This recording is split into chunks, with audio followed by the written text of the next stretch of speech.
¿Cómo están todos amigos de Canal 2? Un clásico del verano y vamos a hablar de una autora, vamos a hablar de un libro que se llama Pecadora. En mi casa le dirían pecadora a ella, porque hace todo bien, siempre está soñada, así que es un lujo para nosotros, un verdadero placer recibirla a Flor Canale, que tiene la gentileza de hacerse un ratito en la previa de la charla del ciclo Verano Planeta. Hola Flor, Lautaro de Canal 2, ¿cómo estás? Buen día, ¿cómo te va, Lautaro? Bien, la verdad que contentos de poder hablar con vos, siendo una referente de la novela histórica, pero aparte hablando de un tema tan particular, tan pasional como la vida de Camila y este trágico final, ¿no? ¿Qué cosas locas que ocurrían? ¿Qué vamos a escuchar en la charla de hoy? Sí, esta es la historia de Camila O'Gorman y no lo vamos a olvidar a Ladislao Gutiérrez, ¿no? Que los dos eh, enfrentan al poder, desafían al poder imperante y terminan muertos. No estoy spoileando porque es una historia que se conoce, ¿no es cierto? La de Camila O'Gorman y Ladislao Gutiérrez, un sacerdote y su feligresa que viven una historia de amor prohibida, lógicamente, porque él era cura, y bueno, y que no termina bien, terminan fusilados el 18 de agosto de 1848, eh, y uno diría, ¿qué crimen cometieron o qué pecado cometieron? Y bueno, el de amarse, ¿no es cierto? El de estar enamorados. Pero bueno, digamos, ahí estoy como achicando la historia, porque la novela cuenta cómo llegan estos jóvenes a enamorarse, a vivir ese amor en la clandestinidad, ¿no es cierto? Manteniendo un secreto hasta que ya no pudieron más y se fugan, y los encuentran, ¿no? Porque tampoco es que se fugaron tan lejos, terminaron en Goya con otras identidades, cambiando sus identidades, pero con una suerte de ingenuidad o de inocencia, ¿no?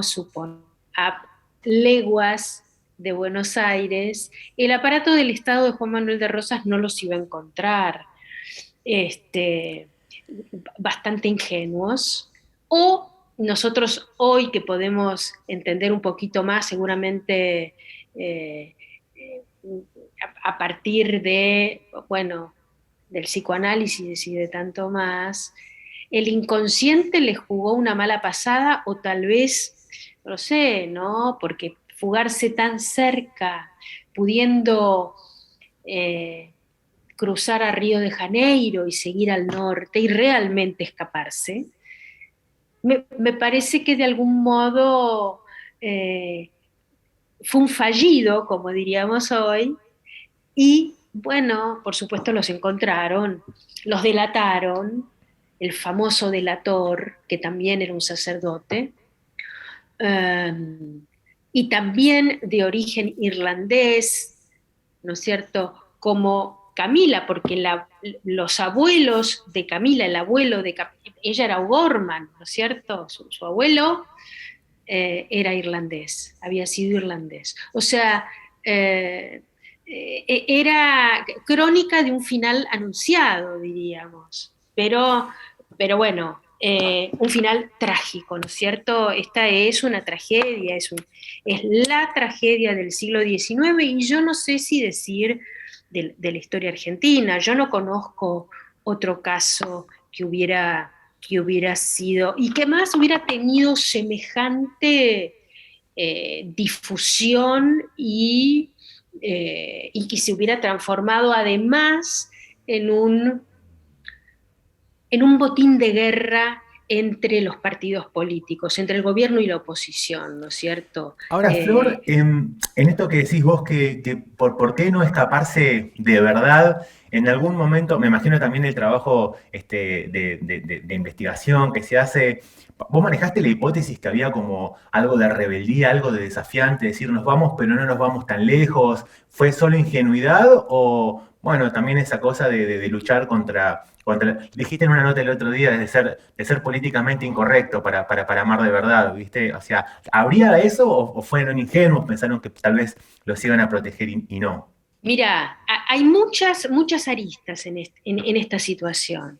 De algún modo, ellos son dos, y sobre todo ella, una mujer en aquel entonces, muy rebelde, transgresora y desafiante a la ley, ¿no?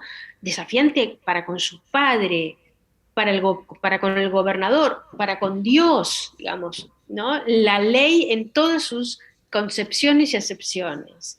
Eh, y uno, te digo, una chica que cumplió 20 años, acaba de fusilar muy joven. Eh, por otro lado, en ese sentido, muy transgresora o rebelde o desafiante. Después, también entiendo que haberse fugado a pocas leguas de Buenos Aires, digo leguas porque así se medía en aquel entonces, pocos kilómetros diríamos hoy de Buenos Sí. Aires, eh, a mí me hace pensar de algún modo, además teniendo el dinero, ¿no es cierto?, para comprar unos pasajes y cruzarse a Río de Janeiro y de ahí seguir al norte, ¿no? Pudiéndolo haber hecho y no, eligen Goya y cambian sus identidades y se transforman en los maestros del pueblo. Bueno, eh, yo pienso, claro, um, de algún modo, en alguna capa subyacente, sentir que lo que estaban cometiendo era un acto criminal, digamos, Sí. estaban transgrediendo las normas. Entonces, todo crimen conlleva un castigo. Y por otro lado, este asunto de incluso entregarse a la muerte con bonomía y con alegría, porque ninguno de los dos se rebela contra esta decisión o se desespera, sino que se entregan casi como dos místicos, ¿no? Digamos, con su creencia religiosa más firme que nunca. Entonces yo pregunto y pienso, claro, sentir que ese amor no era de ser vivido en la guerra, y entonces juntos, muertos juntos, trascenderían al paraíso, a vivir ese amor al lado del Todopoderoso que era su Dios, era el amor ulterior de ambos, ¿no es cierto? Claro, esto no lo podemos confirmar porque están muertos, pero al leer las actas y demás, ¿no? En las memorias del edecán de Rosas, de Antonino Reyes, que era el comandante de Santos Lugares, además del edecán de Rosas, de Antonino Reyes, él relata cómo recibe a ambos en santos lugares, cómo les toma declaración, y ahí uno puede ver la entrega de ambos casi como dos santos, ¿no es cierto? Porque yo considero que a la muerte anunciada, ¿de qué modo uno va? Además, no a una muerte por una enfermedad, a una muerte violenta, un asesinato, un fusilamiento, uno esperado a ese final. Y hace de ese modo tan sereno, tan en conexión con Dios, bueno, hay que estar un poco fuera de sí, de un modo irracional, en el sentido, ¿cómo haces para entregarte con tanta alegría? Bueno, no lo sé, es algo que yo desconozco. Por eso tiene tantas capas esta historia, ¿no? Porque sí, los dos cometen un acto rebelde, ¿no? Él como cura, trascender el celibato y darse a la carne, y ella también, porque este no era un hombre posible para enamorarse para una muchacha en el siglo XIX. Eh, por supuesto que hoy en día tampoco, digamos, esto está prohibido, pero me parece que las soluciones son otras. Los hombres abandonan el hábito, la sotana, y viven, ¿no?, los casos que hemos conocido, ¿no?, que se enamoran y demás. Esto no fue posible en el siglo XIX. Y además quiero decirte que en aquel entonces la iglesia era un quelarre, ¿no? Muchos integrantes de la iglesia católica en aquel entonces mantenían dobles, triples vidas, tenían hijos, mientras daban misa, quiero decir, no es que abandonaban y se casaban o lo que fuere. No, con sotana puesta tenían mujer uno, amante dos, Sí. hijo tres. Entonces, esto era una práctica que sucedía. Lo que pasa con Camila y Ladislao, bueno, marca la diferencia, una diferencia teñida de sangre, ¿no? Ahora, Flor, quiero aprovechar y compartir con todos ustedes también, porque con esta calma, hasta un timbre de voz que te invita a sumergirte en una historia, es a lo que nos tiene acostumbrados con su pluma también. La verdad que sus historias son apasionantes. Para terminar, quiero aprovechar y quiero preguntarte, porque a veces siempre cabe la reflexión, uno a veces no elige lo que le pasa, mucho menos lo que nos pasó cuando hablamos de cuestiones históricas, pero sí qué hacemos con lo que nos pasa. Y ahora te pido una reflexión tuya, porque si bien esto no ocurriría de esta misma manera, pero pienso que si ves, no sé, dos chicos en el interior profundo, enamorados, caminando de la mano, dos hombres o dos mujeres, no los van a fusilar, pero por ahí los agreden en la calle. ¿Qué te pasa cuando después de historias como estas que han sido Sí. realmente tan movilizadoras, hay situaciones que son crueles con las personas tan solo por amarse? Eh, se me, nada, me da escalofríos, ¿no? Sinceramente, eh, no me gustan los estigmas de ningún tipo.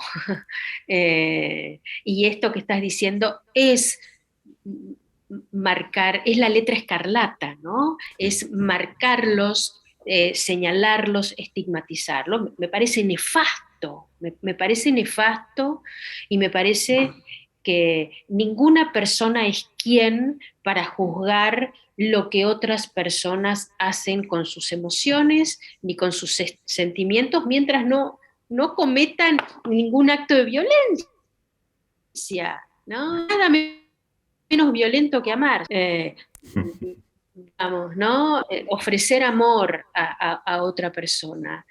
Por eso, eh, yo diría, sí, el acontecimiento, el suceso de Camila y la hecho de violencia horroroso, y muy triste, pero esto de algún modo sigue ocurriendo, ¿no? El prejuicio, la opinión cuando nadie la pide, ¿no? Este, y, eh, y los avasallamientos sobre los derechos del otro, ¿no es cierto? Y en este sentido, a mí me indigna y no puedo concebir, ¿no? No puedo concebir que nadie eh, opine, juzgue, prejuzgue, violente y demás sobre los actos privados de las personas. Con esta calidez y con esta gran capacidad de comunicar, Flor va a estar participando del ciclo Verano Planeta para presentar este gran libro como su colección en general. La verdad que es un gusto, como siempre, escucharte y te agradecemos, por supuesto, la gentileza del diálogo. Por gracias a vos, los espero hoy a las 8, los esperamos hoy a las 8 en el canal de YouTube de Planeta de Libros. Voy a estar hablando de Pecadora, pero seguramente de otros temas, y ansiando con todas las ganas del mundo de que el año que viene podamos encontrarnos. El año que viene acá. Flor, muchísimas gracias. Flor Canal, en su paso con Telenosotros, a ustedes como siempre les recomendamos que nos sigan en redes sociales para estar actualizados sobre lo que ocurre en Pinamar y la región las 24 horas. Chau.